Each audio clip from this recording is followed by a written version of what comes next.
Hey, hi, hello, welcome to episode 76 of Trail Society, produced by Free Trail, brought to you by our friends over at The Feed. I'm Corinne Malcolm. And I'm Keely Henninger. And we are recording at 7 p.m. on a Sunday, which is our favorite time of day. We're both like trying to stay awake and like have finished up pretty long weekends. And you have a lot on your plate, Keely, because you are getting ready to get married in like a hot sec. So tell us kind of chaos you're currently working through to get to the altar to be married officially. Yeah. I mean, the wedding part is definitely stressful, but we're at least doing things now that, aside from a couple, are not, in my mind, like deal breakers. So they're more like nice to haves that if they don't end up working out, I'm not gonna like try to split hairs over it. But it still ends up being a lot. Like it feels like you do a lot of work and then you kind of like dilly-dally for a bit. And Yeah. then all of a Oh, sudden, yeah. like the last month is like absolute chaos. And you're like, shoot, we need all of this stuff done. Uh-huh. And so yeah, it's just a lot. Like I feel like I was talking to someone the other day and I was on Instagram and I saw like Katie Scheid and Abby Hall were watching a movie together and I was like, oh, that must be nice. Just chill. Just hanging out Yeah, it's at the like I movies with can't remember the popcorn. last time I just laid down. So yeah, it's just like you're just kind of always doing stuff. And then of course, like in our typical fashion, we decided to remodel our house and the bottom unit of our house and like basically both bottom units of our house to get them ready to rent. And like all of those projects are going cattywampus. And so we're just kind of just You treading haven't had a water shower, over or here. you finally have a Nope, shower I that shower works. like every other day. We still don't have a shower. So You're excited to leave for like to be at your wedding venue so that you like yeah. have a shower that works Yeah. regularly. We're gonna go out a week early probably and stay with my friend Colleen and then we'll be there probably a couple weeks. So it'll be Awesome. nice. Yeah. Dude, I'm so excited for you. I can't wait to see you at Western States, which we're going to talk about today. Mm-hmm. Um, Post-wedding bliss. It'll be really magical. So we're all excited for you. Everyone out there in the Podiverse, which is definitely not a word, is like hyped for your wedding. I wanted to say that I ran an 8-mile race yesterday, Whoa. a trail race, and it was so incredibly painful and uncomfortable. My heart rate, I averaged 185 beats per minute for 67 minutes. Whoa. Yeah, I thought I was going to That's die. impressive. Yeah, it's impressive or stupid. I'm not sure which one. And it's like, oh, it'd be nice to be faster still. But it was just like, it was hard and uncomfortable. And I had no idea what to expect. And it was just such a great reminder about how important it is to get uncomfortable. And it's part of the Seattle, they do like the Northwest Trails kind of Seattle Run Club puts on a race the second Saturday of every month, kind of all summer long into the fall. And they build in distance Mm. with a 50K. I Oh think out in wow. like September or October. So this weekend was like a 5K, an 8 mile, and a 14 mile. And it Cool. was like, it's so cool. And so I'm hoping, I think the next one's on my brother's wedding day here in Mm. Seattle. I'm like, ooh, maybe I can go do like a 5K to 6 mile race in the morning before we have wedding stuff all afternoon and Oh, that'd be evening. fun. So Yeah. it was fun. But it just kind of reminds me, and I'm wondering what you think about that, about this idea of like remembering to get uncomfortable. And like, have you been, I Mhm. mean, you've been busy, but I'm wondering like how you feel about that when it comes to choosing races or putting yourself in those positions. Yeah. I think like this past race season, like the beginning of my race season was a big test for that because I wasn't good at it anymore. It was almost like because I wasn't in top form and because I wasn't mentally as strong, it was like really easy to not remember that it's supposed to hurt like really bad. Hmm. And obviously that's within reason, like don't run through broken bones and all that kind of stuff. But recently I've been doing like a VO2 max block where you're supposed to go like pretty hard and it's supposed to like really hurt where you're supposed to want to kind of stop when you're done, Yeah. which I haven't done that in a really long time. And that's been a really good reminder that it's actually like really fun to get uncomfortable and like you can do it and you can like trick yourself into like pushing harder than you think you can and you can like smile at weird spots and it's allowed to hurt and you're allowed to like feel crushed by a workout and that's kind of fun and that's the point of those kind of workouts. Yeah, exactly. And I tell athletes that all the time too. It's like, it's not about how fast they go because you'll get caught up in like, oh, well, I used to run these faster, et cetera. I'm like, it doesn't matter how fast you run them. It's the effort you put into them. And that was the race this weekend too. It's like, yeah, there are Yes. probably times in my life where I could have run this 8 mile race faster, but it was like, it was about the effort that I put into it. And so I think that that is something to remember, that it's not always about the numbers and the metrics, but it's about the effort Mhm. that we're putting into the thing that we care about. Yeah, totally. And I think it's like easy to get into like the comfort zone in trail and ultra running sometimes because in training, because you normally aren't doing as many VO2 max kind of intervals training for this kind of stuff. You might, like in a certain build, but it's not like the meat and potatoes, for lack of a better phrase, of that actual training block. So I feel like you're used to like that tempo zone where you're not quite redlining. You're like, this is hard, but not that hard. But it's like nice to just like work yourself and be like, no, this is supposed to be hard. And Yeah. that's cool. Yeah. Agreed. 100%. Well, we've got some really cool news and results to dive into, as well as we're starting the hype train for Western states now. This will come out well ahead of Western states, but at the same time, it's like you're going to hear us, you're going to hear me in particular talk a lot about Western states if you're following along with the trailgating that Free Trail is doing. So get ready for the Western states nonsense because we are all about it and really hyped for it. But before we do that, we have to give a huge shout out to our sponsor, our title sponsor, and that is The Feed, the one-stop shop for all your nutrition and really your training needs broadly, right? You need recovery tools. They've got them. You need a cool towel thing for the front seat of your car so that you stop sitting on your front seat with like a really sweaty butt. They've got you covered. You need water bottles. They've got you covered. You need last minute race nutrition. You want to try out a gel that you've never tried before. They've got you covered. So yep. If you want to try out the feed, and we've gotten some great questions, at least I have in my DMs about it. It's not a subscription. You can shop when you need, as you need. You can also though set up if you've got like your favorites and you're like, I need this protein every 3 months or whatever it is. You can set up a recurring subscription and save a little bit of money. But if you want to try it out, you can go over to www.thefeed.com/trail society. And there you get a $20 credit every quarter. So that's $80 over the course of the year to spend on any sort of new fun sports nutrition that you've got going on. Keely, given the fact that you've been renovating a house maybe as much as you've been training recently, what have you and JT been surviving on? Yeah, I mean, I've been doing a bunch of the Picky Oats oatmeal or Picky Bar oatmeal. Nice. I love them. I get like pretty much any flavor. I love the beets one. I love the apple cinnamon one. I kind of interchange them because one gets kind of old. But yeah, that you can just use like the hot water off my espresso machine. Boom. Nice.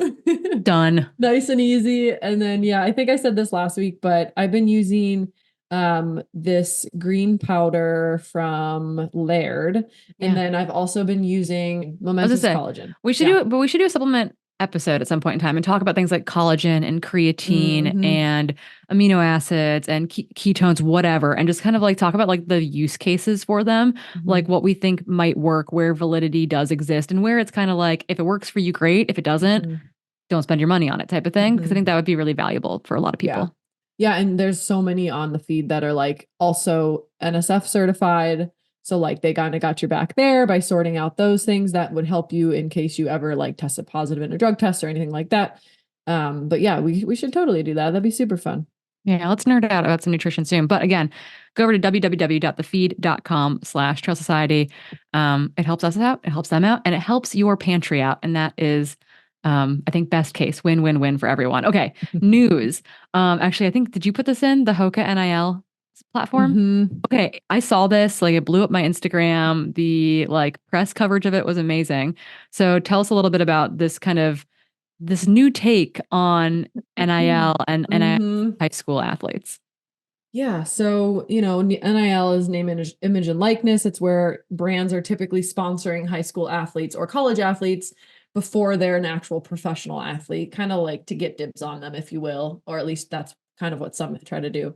But basically, they're providing them with money to hopefully get better at their sport. This one was started by Hoka to basically hopefully help segue athletes into trail running. So they've targeted 3 athletes to kind of kick off this program. 3 like gifted runners who've also performed well on the track and the road, but also on some preliminary high school trail races, which I'm naive. I didn't even know that was a thing. Yeah, there's like junior World Cups that the American Trail Running Association supports, and it's super, super cool. It's oftentimes Colorado kids because they're most closely like associated with the American Trail Running Association. But it's phenomenal, and it's a really cool opportunity. So if you're listening actually, and you're like a high school coach or high school parent, I would check out of a kid who likes trail running or is interested in trail running. check out the American Trail Running Association because they'll open generally it's like applications. It's not like race.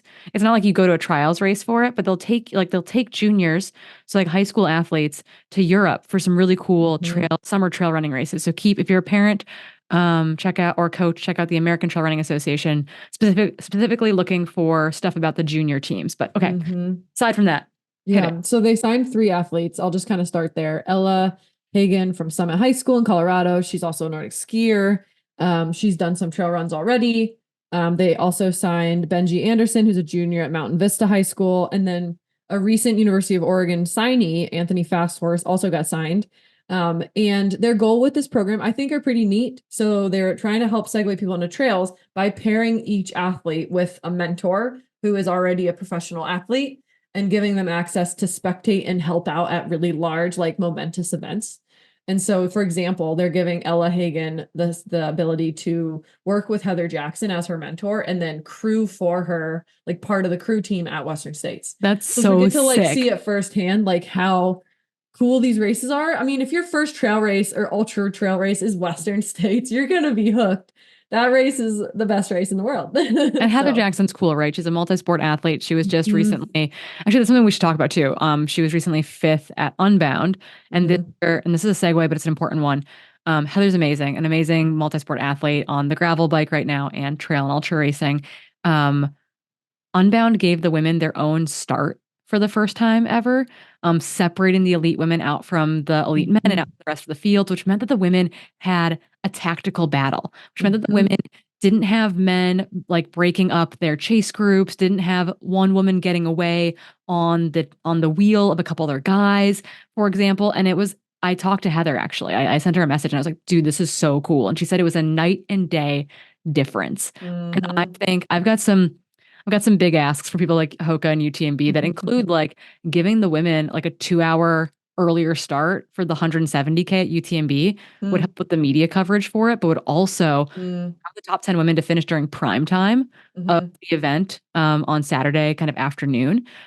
And the first woman may or may not, depending on the year, finish before the finish. So it's like, that could be fun. Unbound is a great case study for it. And didn't they see the top 9 women separate by 2 seconds? Yeah, it was like a bunch an actual sprint finish. Yeah, instead of one woman getting away and being out ahead, it was a bunch sprint with 8 or 9 women sprinting it in. Like it was sick. Oh, yeah. Can't wait to see Heather at Western After States. 100+ miles of racing. Yeah, 200 miles of racing. Absurd. 10 and a half-ish hours for that event this year. Like so sick. So big props to Hoka. This is really cool. Excited to see what they do with it and what anyone else does with it. But it was a unique take on the NIL, specifically not targeting these athletes for track and road stuff, but targeting them for trail running. Yeah. Sick. Yeah, that's super cool. Okay, on to some more nerdy things. We wanted to highlight a cool study that's been out for a little while, and it also it gives us an opportunity to highlight other research done in this space that's not talked about because it's mostly done like inside HQs at Nike, at Lululemon, at Adidas, etc. So they're not generally not publishable studies, but this one was done by actually a former professional runner, still a very talented runner, Shayla Kipp, who this was part. I think this is this postdoc work for her or PhD work for her? Because I know she's defended this now. This is postdoc at Mayo Clinic. Awesome. Yeah. She was up at UBC for a number of years and have reached out to her numerous times because her lab was doing really cool like breathing mechanics work at UBC. So tell us a little bit about what this study was, in part because the study broke out really mainstream when it came out a little while back. And so just to give people an idea of what it was about and kind of why it made waves. Yeah. So Shalea has been studying respiratory mechanics and pulmonary physiology for most of her PhD, and now she's in her postdoc. And she decided to look at how sports bras impact respiratory mechanics. And in this specific study that got a lot of press, she looked at basically the tightness of the underband in relation to those respiratory mechanics to see if the tightness of it correlated to like decreased mechanics, basically. Like if you're wearing too tight of a bra, does it negatively impact your ability to get like a full breath of air? And basically she did this, which this is like kind of a tangent, but I think it's a really cool part of this kind of work. They use a catheter that they insert through their nose to like actually measure the pressure each breath by the lungs. And it's like this really awkward thing. It's like you kind of have to insert it and also drink at the same Yeah, time. it's like it's an NG tube for those like familiar Mm-hmm. kind of like the medical, like what that would be used for. And we use them actually for temperature sensors as well in the lab Mm. that I worked in. It was the best way, it was one of the best ways to do core body temperature, particularly if you were doing submersion, like putting someone into hot water, for example, we'd have to use an NG tube to get that. So it's Mm-hmm. super uncomfortable initially, but once it's in, it's generally okay. Mm-hmm. Yeah. And so basically she used 9 women in this study to test 3 different test conditions. One was their self-selected sports bra size. One was a tightened sports bra from their measured size. And then one was a loosened size. And basically when they compared all 3 of these conditions, they found that most women self-select a pretty tight bra, one that's typically tighter than what someone who was like a professional bra fitter, that's a thing, would tell them to wear.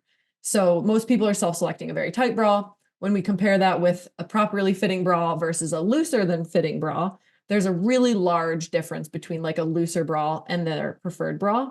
And there's also a small difference between the tightened normal size bra and the one they select. So basically, like in a very simple term, when the bra is too tight, they do see like changes in oxygen consumption that could equate to like an actual change in overall marathon time, right? Like if you're decreasing oxygen consumption by 2%, remember for reference, Nike's next percent shoe was a 4 to 5%, increase in VO2 max, or oxygen consumption, sorry.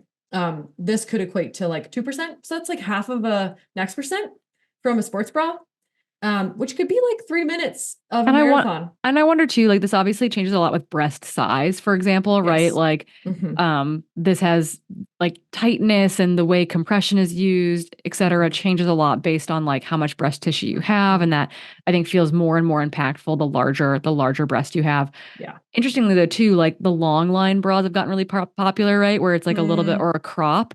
And so it's like that compression layer extends down, yeah. covering maybe more of your ribs than normal. And then in trail Mm-hmm. running, the context could be wearing a pack, Yeah. right? Where it's like Mm-hmm. really the second I was on a big long run hike today.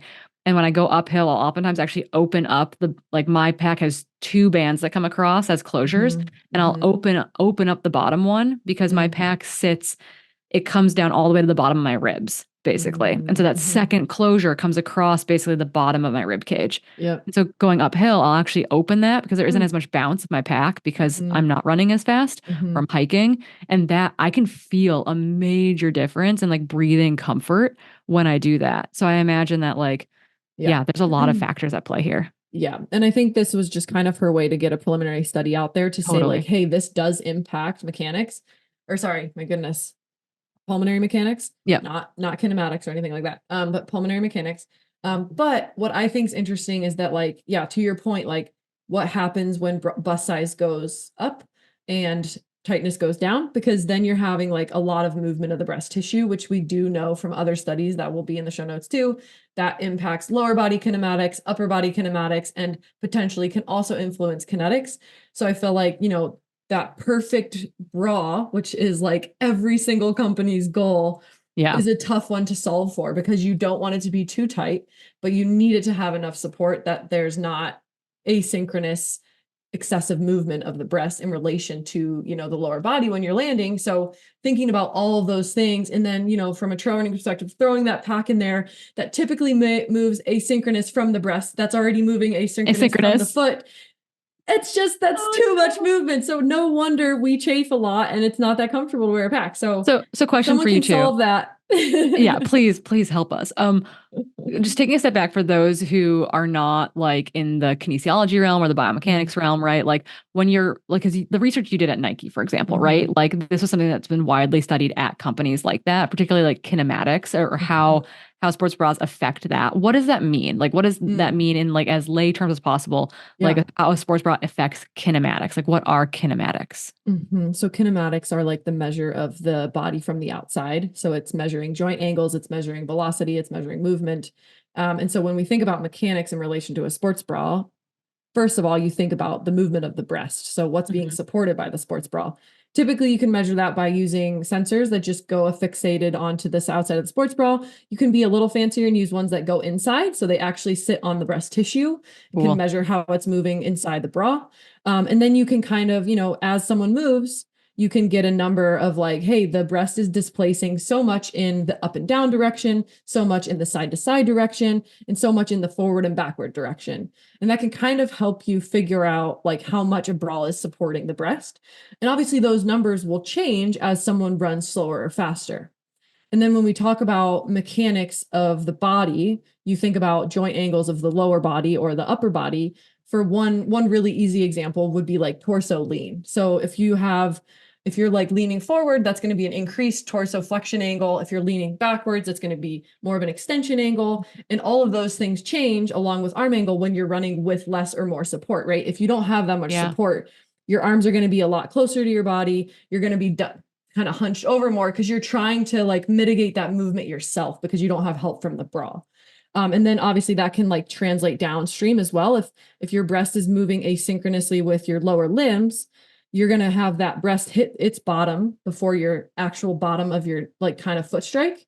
So you're going to be going down after, which sometimes that can impact your landing as well. So you're like landing a little more forcefully at the lower limbs, and maybe that knee is flexing a little bit more to compensate for that lack of support too. So it's kind of like a whole body problem, which is super interesting.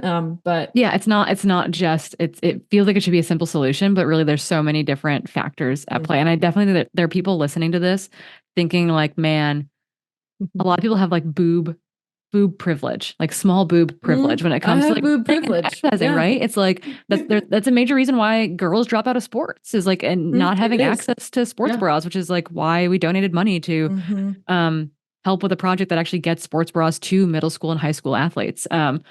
Yeah, it just like small boob privilege. It's a real thing. Okay. Yeah. So I guess, actually this is really interesting. So if this is something that you've thought about, you're listening to this and you're like, man, I think about this all the time.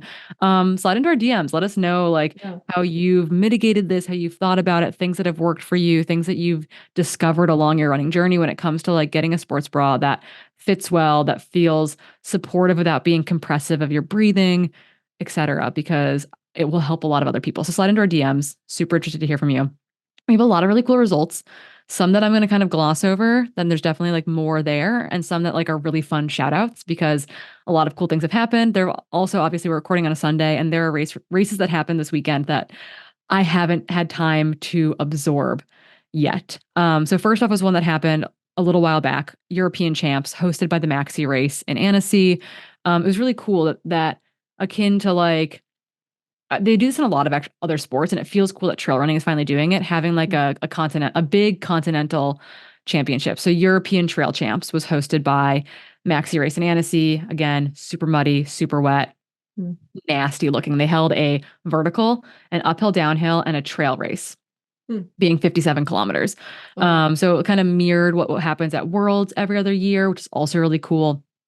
The European teams took it super seriously. I had another number of teammates representing their countries. And that was like their A race of the spring, was getting to this race.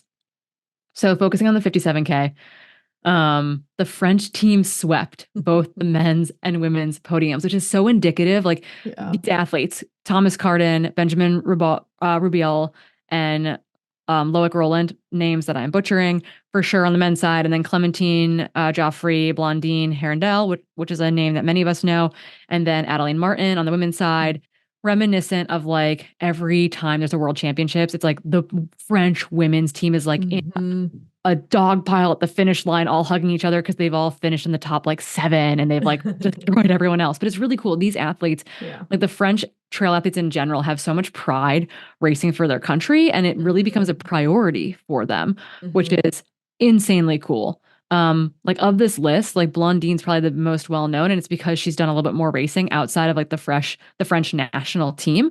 But it's cool to see them take it really seriously, and they swept up in a big way, and that was insane against other really good athletes. Totally phenomenal athletes. Yeah. So it's so cool too. They take it so seriously and they train for this race. Yeah, the team is supported, and they had a training camp actually ahead of it. One of my teammates, this young guy, Hugo Deck, this was his like A race of the season. I think he was the 4th French guy. And it was really cool. Like that was like his goal of the early season was to like get to this race and perform well there. So it's yeah.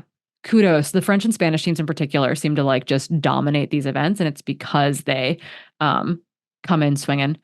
The other race that I really, really, really, really want to shout out was Comrades, the ultra marathon, the 84, 86K, 86K, I think, Mm. happened in Cape Town, South Africa, late last night in the US. And it's amazing. It's a road ultra. It's the biggest road ultra in the world. It's probably, which makes it quote unquote the biggest ultra in the world. And my girl, I mean, I had a lot of girls there. Devin Yanko is also there, Oh, doubling back nice. for Western States here shortly. She had a hard day out there, got it done, still ran stupid fast. Definitely, I think not the magic day that she wanted to have, but Courtney, I want to swear, Olsen, crushed it. Debut at Comrades. She's been one of the top Americans on the IAU 50K and 100K world's team. She's a Bellingham gal, one of the first Bellingham runners I met when I moved up there initially. And we've been pushing her. She's a road marathoner. We were pushing and pushing and pushing for her to try ultras because we knew that she could do this kind of thing. She finished third. She finished 3 minutes out of second in her debut at Comrades on an uphill year, which she was like so scared of because she's more of a quote unquote downhill runner. Ran 6:08, I want to say, which is so incredibly fast. So this is a race that Ellie Greenwood has won in the past. It's a race that Camille Herron has performed really well at and won. Sarah Bard, Devin Yanko, etc. But it was just, oh my goodness, I was in tears when we got out of the mountains today. And I turned on my phone. I had cell service. Comrades was the first race I pulled up, and I pulled up the Iron Far right up, and they talk about how she ran a phenomenal race, moved up all day long, like moved up into third only in like the final little bit, like overtaking Carla, which was insane. So yeah, 3 minutes out of second. Gerda won by like 15 minutes because she's Got a new phenomenal. course record by 8 minutes or something. Yeah, she's so good. Her marathon time is insane. She'll probably make the South African Olympic team. Again, she lives in the United Arab Emirates, but is South African, and she is phenomenally talented. Yeah, I think she is set to run the Olympic marathon. yeah, she's so good. So she was untouchable today, and then to see someone like Courtney just move up all day was just like, yeah, literal tears. Like it's something that we've known that she could do for a long time. She finally got to go to Comrades. She finally got to debut there, and she ended up on the podium. And I hope that she is over the moon and that she's being celebrated. So that was my like had to shout out. There was also some racing in Austria where akin to the maxi races and European races had horrible conditions, including the sixth stop on the Skyrunning World Series, the Hoka Sky Race. 30% of the field didn't finish the 33-kilometer race, and I think it was an alternative course. But American living in France, Hillary Girardi, won the women's race, which was so cool to see. There's these amazing photos of her at the finish line, like drinking out of this huge beer stein, and she's got like beer foam all over her face. It's awesome. But also at one of the last European-based skyrunning World Series races, there's this insane video. I don't know if you've seen it, where she legit trips, does a somersault, gets up, like just like in stride, just puts her head, like her glasses back on her head, and keeps running. Oh my gosh. Like it's so insane. So if you haven't, go over to Hillary Girardi's Instagram page and check out her insane somersault. Like she's so talented. Lives over in France, but is an American. So we claim her as our own for forever and ever. And then we have to give a shout out to Dylan Bowman, who survived equally awful conditions over at the Mozart by UTMB 65-mile race. He finished fourth there. It seemed like it was really, really like a hard day for everyone. But then I also wanted to point out a familiar name to many, surname to many, who won the women's race there, who's had a phenomenal past 18 months, is none other than Fiona Pascal, Beth Pascal's younger sister. And I think she's set to run UTMB this year. So keep that right now in your piggy bank for your free trail fantasy come UTMB. But I think Fiona Pascal is going to surprise a lot of people at UTMB. She's going to be under the radar, and she's going to like, I think show up in a really big way. Yeah. And Beth has kind of hinted to this over the last couple of years. She's told us. She straight up like slid into my DMs, and she's like, she is my sister. I will never be as fast as her. Like, it's scary. So we're keeping our eyes on you, Fiona. Keeping our eyes on you. Final race shout out before we talk more racing, because we're talking Western States. The Dipsy happened today, actually, and we have to give a shout out because Chris Lundy Mm, won the race. She won back to back, I think, back in 2017 and 2018. mm, But for those unfamiliar, the Dipsy race is like the oldest foot race in the US, I believe. It's like its 115th running this year, and it runs from Mill Valley, California, up and over the Dipsy Stairs, and then down to Stinson Beach, California. It's like a 7-ish mile race. It's crazy. It's total chaos. But if you're in the invitational, like the main race, basically you're seated based on gender and age. So you get mm, bonus minutes. The older you get a head start. The women mhm, get a slight head start as well. So actually, I think women went 1-2. I'm pretty sure Chris Lundy took the win and Clara Peterson like couldn't quite close to finish second. With like Chris having a much nicer handicap start, like a better time penalty than Clara. So Clara ran really, really, really fast.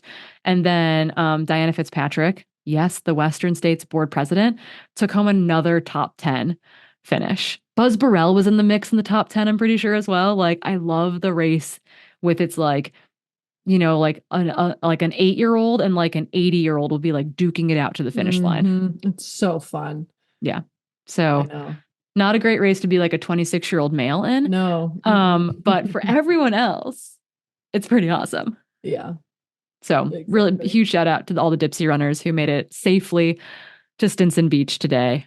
Congratulations on making another journey from Mill Yeah. Valley over I'm there. always so impressed too with how they pass, because don't they have to pass people, or is Yeah. that, yeah. It's like hundreds of people and you have to pass on Hmm. like a fairly narrow trail and it's just like Crazy. it is chaos. Yeah, I bet. I feel like it's our Zagama, like weirdly enough. Like there Yeah, are some yeah, people yeah, out yeah. cheering and spectating, like cardiac, which if you've heard of the North Face 50 mile or ever got a chance Mhm. to run it before it is no longer a race. You came through cardiac a couple times, twice in the 50 mile, once in the 50K. So you crest at cardiac before you descend to Stinson Beach. And it's a really pretty spot kind of up high so that you can look out to the coast. Mhm. Um, but yeah, and it's just like flooded with people. People bike all over the course to see people. They run all over the Mhm. course to see So people. fun. Yeah, it's super sick. I want to do the Dipsy at some point. Just like has not Same. happened. Yep. Yeah, we got to get our applications in at the right time. You have to mail in your race entry still. I'm pretty sure. Oh, wow. That's Yeah, fun. yeah, it's legit. Okay. With that being said, we have to dive in to talk about maybe our favorite race of the whole year. A race that we've both run twice, I believe. 3 times. 3 times. Oh man, that's right. Because you walked in with the F9 bib after year one, right? Hmm. So you've started it 3 times. You've had one finish there. You've had heartbreak there. I've run it twice. Was top 10 twice and was like, cool, I'm out. And the pandemic happened. I was like, oh, maybe I shouldn't be out. But then the live broadcast happened. So I found a new home Hmm. at Western States. But you're going to be there this year to crew our good friend Rachel Drake. Yep. Yeah, I'm really So excited to be there in a different capacity this year. It'll be a yeah. good mouthwash. Yeah, it'll be good to get to experience the race without it being so like personally visceral Mhm. this year. Yeah. You'll get to support someone else's dream, Yeah. which is And I really have an exciting. athlete racing he was in the lottery for years and never got in, and he got in this year. And so hopefully I'll get to pace Rach, then take a little nap and then head back out there And and crew a little bit for him. our mutual friend Gordo as well. Yes, and Gordo's running too. Yeah, after 8 years on the lottery. Yeah, so fun. I mean, maybe Siri listens to this. She And does. we're talking We'll about see. Gordo. We're so excited for him. Yeah, he just finished kind of his last big training block this weekend. So yeah, so we've got a bunch of friends running, a bunch of athletes running. I joke on the live broadcast that I'm biased towards everyone because I know so many people in the race, my friends, my colleagues, my teammates, my athletes. I have 5 guys racing this year, who will be all over from like in the elite field, racing for a top 10 finish and like trying to get under 20 hours, trying to get under 24 hours, trying to get in before the cutoff at 30 Mhm. hours. So Mhm. it's going to be really cool. But we want to talk specifically about the women's storylines at Western States. And I pulled a few stats for us. The first being that there are 14 countries represented in the women's field. And the athletes range from 21 years old to 65 years Wow. old. 65 years old. They're all looking to compete and complete their Western States, some for the first time, some for many, many times. We'll talk a little about Casey Lichtag. She's one of the people going for their 10th finish. But to set the stage for us, we have 6 women returning this year, which feels a little bit low to me. 6 women returning from the top 10. four not coming back, which feels low, but maybe is like the new normal. Like to get 50 to 60% of the top 10 back maybe is the ideal. But returning is going to be Katie Scheid wearing F2, Esther Chillog wearing F3, Emily Hawgood wearing F5, Ida Nilsson wearing F7, Priscilla Forgy wearing F8, Leah Yingling wearing F9. And then I want to point out that Leah is going for her third top 10 in a row, and Emily Hawgood is going for her fourth top 10 in a row of this group. And then not returning, for those kind of wondering who's not coming back from that top 10 group, you've got Courtney DeWalter, who's focusing on hard rock this year. Katie Asmuth, who is out with still recovering from her foot injury. She is like getting moving. She's on the bike, but not ready to run a 100-mile race. She'll be there, I think, crewing Esther Chillog.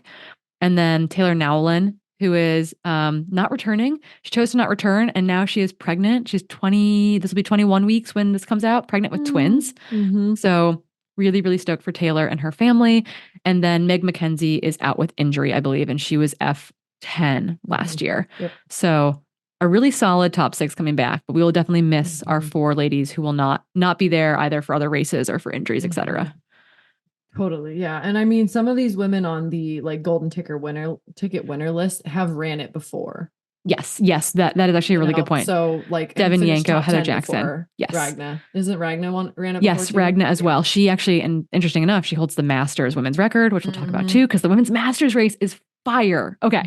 So golden ticket winners coming into Western states. We're actually publishing a kind of deep dive golden ticket look on the Free Trail website that I think will come out.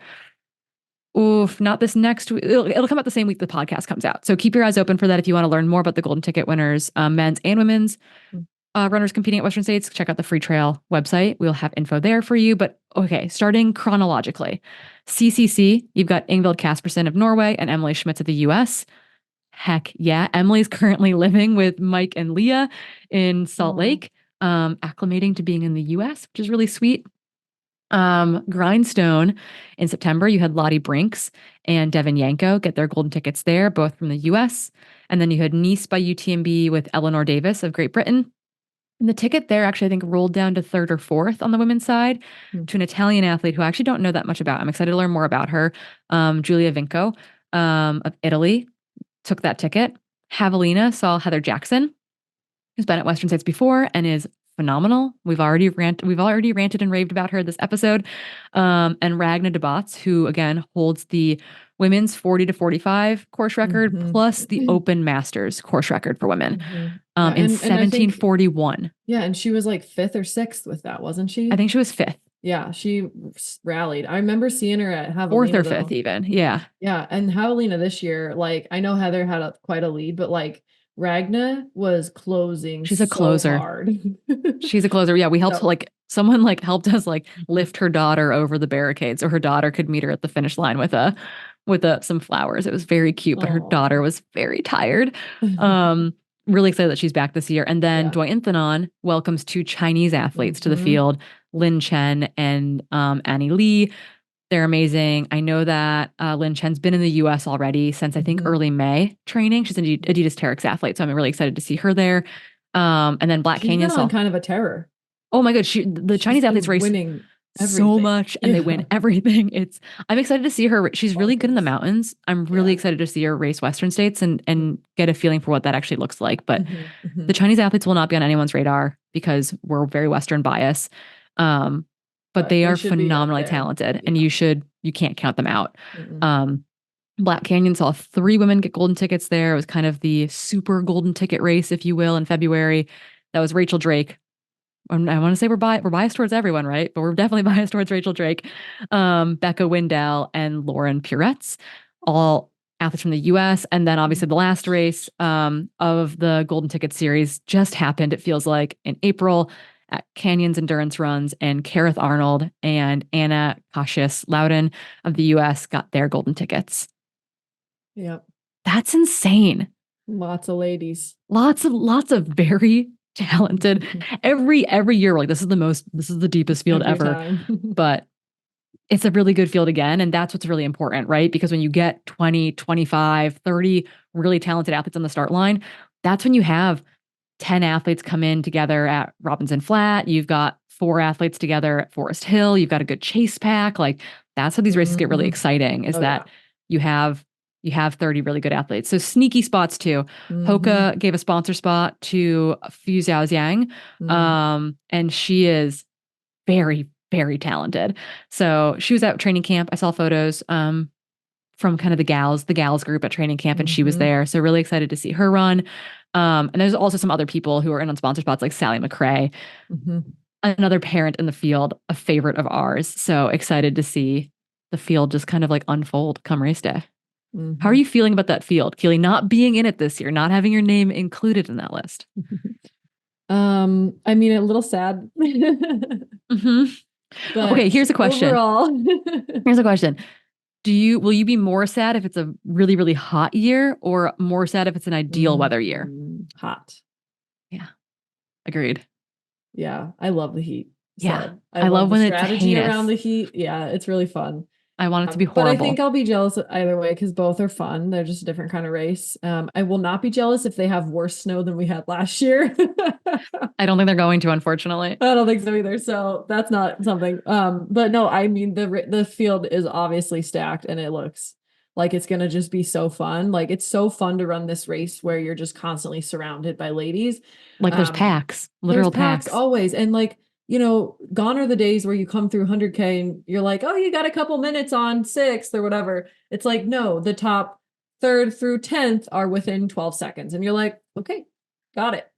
Yeah, 100%. So it's chaos. Really fun. It's really challenging to race in that environment. And this race will be no different than that. Like there's going to be lead packs. There's going to be chasing packs. There's going to be people who take their time, who pick off people. And so Leah Yingling, we're looking at you. Talented runners. Yeah. And there's so many fast runners and talented runners that haven't ran this before that I think I'm really excited to see how like they bode here too. Yeah, always. There's always the people debuting at Western States, either their first time at Western States or their first time running the 100-mile distance. Both are important distinctions. Yeah. And there definitely are some debutantes this year who are doing their first ever 100 there, including the Brinks sisters-in-laws that we'll talk about here in a second as well. But to dive into some categories of storylines that I'm following as a commentator for Western States Week, and a super mega fan of the sport, is the moms. The moms in this elite field, and there are moms throughout the entire pack, right? From the front to the back, there are moms involved in this thing, but in the elite group specifically, because I don't know everyone else in the field. And so you guys can just slide into my DMs. If you're running Western States and you're a mom, hit me up. Yeah, we'll shout you out next episode. Yeah, 100%. Like legit. Carolina's already like, I'm there. Like, Carolina. We'll shout you out right now. Yeah, one of the moms. Go back and listen to that episode with her. It's phenomenal. But okay, in the pros group, Rachel Drake. Rachel Drake. That's the green Drake combo there. Yeah. Mom of one, Mr. Lou, who we love. Esther Chillog, mom of 2. Ragnar DeBotts. I think she might be a mom of 1. Maybe she's a mom of 2. Lauren Puretz, mom of 2. Kareth Arnold, mom of 2, and got her golden ticket 7 months postpartum. And we have to add to that, Hoka athlete, Australian athlete, in on a pregnancy deferral that was then deferred further. She was she was an Ultra Trail World Tour athlete that had to defer due to COVID, and then had to defer due to Australia still being locked down, then had to defer due to having 2 little boys. So Kelly Angel is finally getting her chance to run Western States. She's a Hoka athlete. Really excited to see her there. And then obviously we can't forget one of our favorite moms, Sally McRae, in on a sponsor spot. So heck yeah, moms is kind of what Katie Asmuth yelled when she came across the finish line last year when she saw Esther Chillog sitting there in 3rd position. Moms, like following the moms in a big way this year. Yeah, it's so cool. I think the movement in the sport for, I guess, like in the movement in women's running in general around having a child and coming back to the sport is really cool. Yes. And showcasing that, like, while it's not linear, you can take the time to have a child and then re-enter your sport. Again, it might be in a different capacity. It might take you longer than someone else, but it is possible. And I think that's really cool to highlight. Yeah, and we'll talk a little bit about the Masters race in a second, but a lot of these moms that I'm mentioning are in their 40s and they're crushers. Like they could win. They could very well win this thing. Not only to win the Masters side of the race and the Masters course record could go down, but they could win this thing outright. But before we get Yeah. into that, some family matters. It's always kind of cool when we've got couples racing or other family racing. So we're really excited to celebrate the families out there. And that includes the Drake Green household of Rachel Drake running her debut 100 and debut Western States after supporting her husband, Tyler Green, at numerous really phenomenal Western States performances, including like pacing him pregnant. And then I've got my favorite photo ever is like a photo where I like picked up Lou from them so that Rachel could like actually like give Tyler a hug at the finish line. So excited to see them both racing this year. Mm-hmm. We'll all be in tears at the finish line, I'm pretty sure. Again, I'm biased about everyone. Also including Lottie and Kareth, the sister-in-laws in the field. It's actually it's really cute. So Lottie Brinks got her ticket back in the fall. Kareth Arnold, her sister-in-law, was signed up basically to crew and pace her at Western States this year. Suddenly the ticket rolls down to her after Canyons. She was hoping to run Western States someday, but wasn't planning to do it this year. And I'm sure Lottie had no influence on this at all. But maybe wink wink nod there. Kareth Arnold will be joining her on the start line instead of as a pacer, and that is really, really cool. So fun. So family, keeping it in the family this year. Okay. Masters athletes. Again, we've mentioned Ragnar DeBot several times. So she holds the Masters course record and the 40 to 45-year-old course record at 17:41. That is really on a hot year. On a hot year. On a hot year, yeah. Yeah, that's when because Ida was close last year, but last year was kind of cold. Yeah, and I don't think Tim was pacing Ida, and I told him afterwards, I was like, "Hey, I think you guys just missed the Masters record," and he was like, "Oh shoot!" Like I don't think they knew what it was or that they were going for it because I forget that Ida's 42 or 43 all the time, and she was struggling too. Yeah, like 17:43, what she finished in last year, record setting across the board. The women ran so fast. Didn't know that the record was in sight. Like, could she have gotten it? Maybe. Like, that's scary. But then joining that Masters course record hunt this year includes none other than Lauren Puretz, Heather Jackson, and Devin Yanko. Heather Jackson and Devin Yanko both have heaps of experience on the Western States course. Devin in the 100-mile distance in general. And we know when Devin is on, she is on. So I'm putting my money down right now. The Masters women's course record is going down. I would agree. Cool. That's a safe bet, right? I think so. Cool. I'm gonna punk Dylan watch with it that be one. like the hottest year ever. No course records for anyone. But yeah, I mean, a bunch of experience in that group too, right? Like that's gonna be an insane race within the race. And I expect them to be all within the top 10 as well, like very likely. So they'll keep us on our toes. We are very excited to watch that course record hopefully go down this year. Will be kind of cool to see how that pans out. Speaking of age, I want to give kind of a look at the youngest participant in the field. And I'm going to bury the lead. I'm going to not bury the lead. It turns out she's actually not racing. We've got an article coming out about her and the silver legend in the race, Betsy Kalmeyer. So Penelope Allen from Bozeman, Montana. She's just finished her junior year. Go Bobcats. I was a Bobcat as well. I was like, man, is this the best like graduation present ever? So she's not. She's going into her senior year. Ran her first 100-mile last year at Oregon Cascades. Her uncle actually won the raffle, I think last year at Western States. And he couldn't get a qualifier in. He tried a couple times and just couldn't finish a qualifier. And so he had the entry actually moved to his niece, to Penelope. And Penelope was set to run it, but she this winter developed a bone stress injury. Had been cross training, was hoping to kind of get to work her way back just to be able to be at the start. Found out recently that it's not as healed as they want it to be. So she will not be starting this year, unfortunately. She would, if she had started, she'd have the opportunity to be the youngest ever female finisher by like 3 or 4 months. But it's actually really interesting too, in the article that you guys should all read that Ruby Wiles wrote for us, talks about how she learned a lot about that, how she recognizes now in hindsight where she was like unintentionally under fueling to meet her training demands, et cetera. And like has learned a lot through the process, which I think is really cool. So Penelope, I don't think you're a listener, but if you are, we got you. We see you. We definitely have done that. And it's okay that you aren't gonna, do it this year. If you get healthy and then, keep fueling and practicing all of these things, then you'll get to do it again. Yeah, agreed. So the silver legend is not the oldest person in the race, but the silver legend is someone over the age of 60 who is eligible for the lottery, who has given back to the sport. And this year, That goes to Betsy Kalmeyer, who will be running the race at 63 years old. For those of you who do not know Betsy Kalmeyer, her ultra sign up is like it's got 66 finishes on it, including 21 finishes at the Hard Rock 100 mile. She's been running the Hard Rock 100 mile race since 1996. And I know for a fact that there are people listening to this right now who are not born yet in 1996, which is pretty freaking cool. She has 5 Hard Rock wins.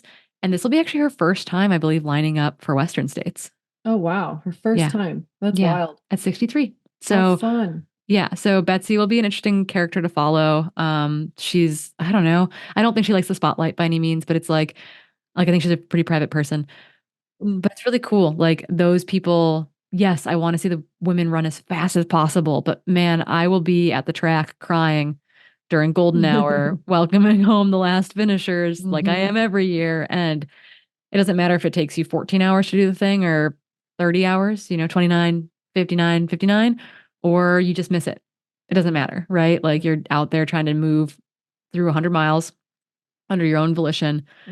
It's impressive no matter which way you cut it. So just wanted to give a shout out to those 2 incredible women who will be trying to make their way through their debuts technically at Western States. The last one I had on my end was Casey Lichtag is going for her 10th finish.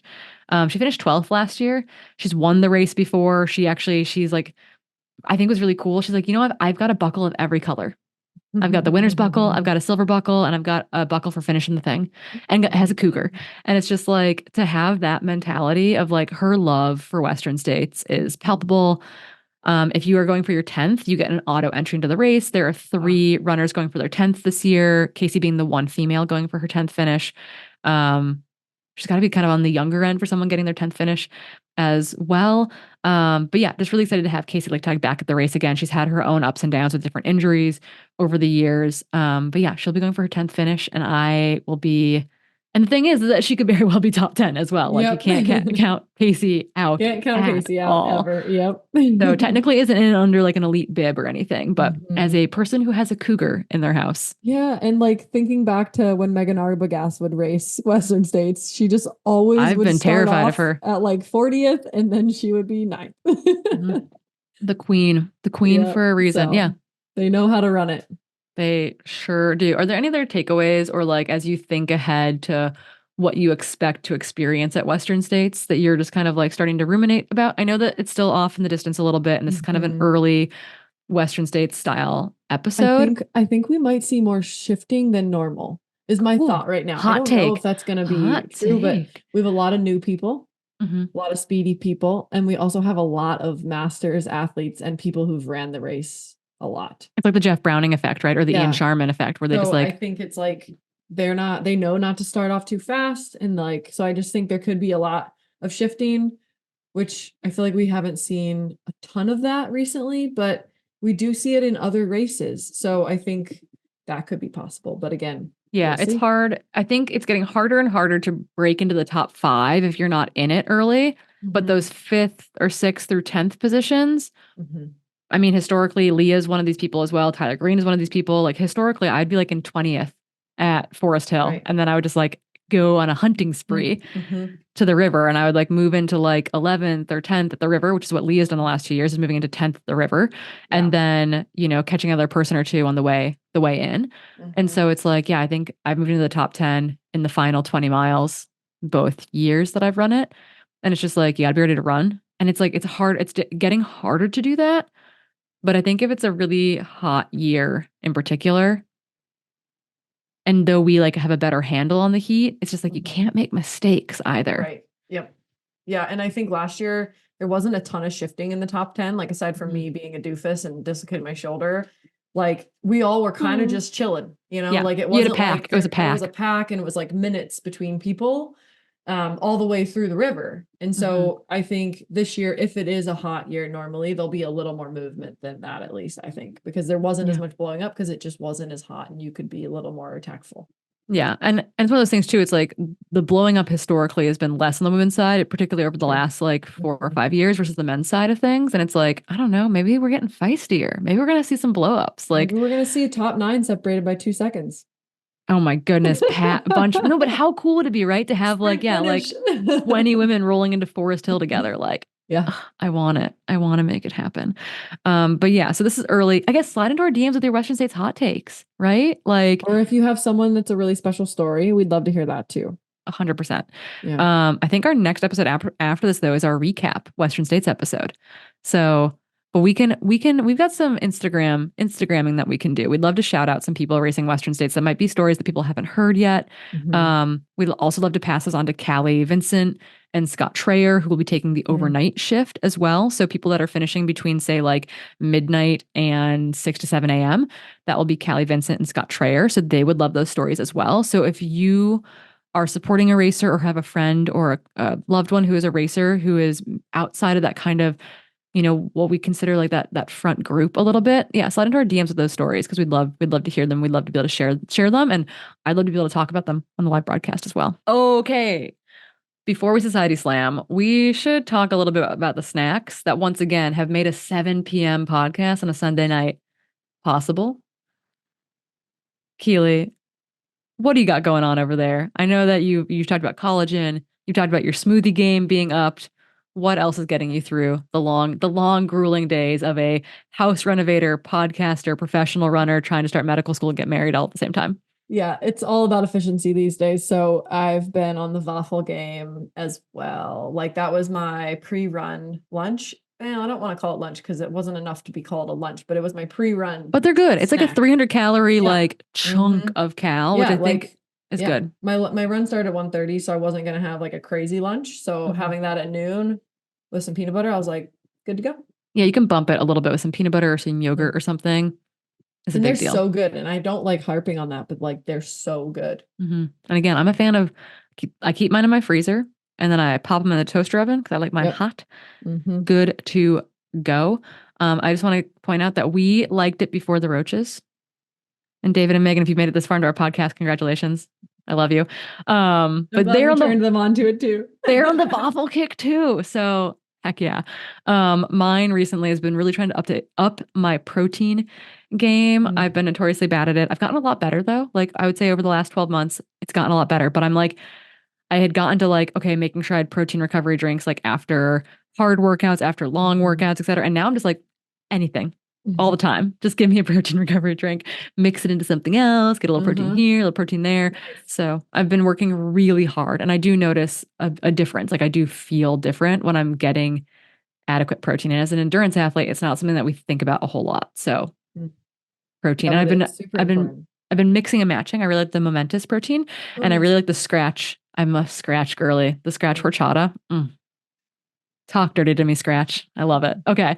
Now we get Society Slam. And because actually this is a great follow-up, I guess I'll do the first one and then Keely, you can do the second one. So the first one was this is an iron heavy Society Slam, which is Mhm. amazing. We had good Um, feedback from that episode which is last. cool because it was kind of like we could have gone longer and further and deeper. And this is not a great way to describe this on iron. But again, if you're this deep into the podcast, you're here for the right reasons. So Society Slam says, thanks so much for the great info on iron. I was recently diagnosed with low iron and I've been diligently taking my iron with vitamin C every day, including with 2 cheese sticks and a large glass of double black tea. I had no idea I was sabotaging with calcium and caffeine. Ladies of the pod to the rescue again. Um, Oh.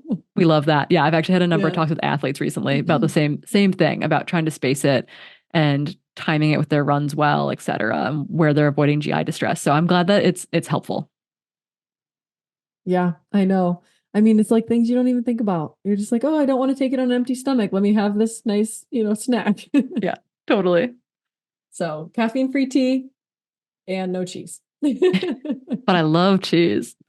Gotta But space it out. Just cheese you space can it have out. like 4 hours later. It's fine. It's totally fine. It's a prime source of my calorie intake, but we'll figure that out a different day.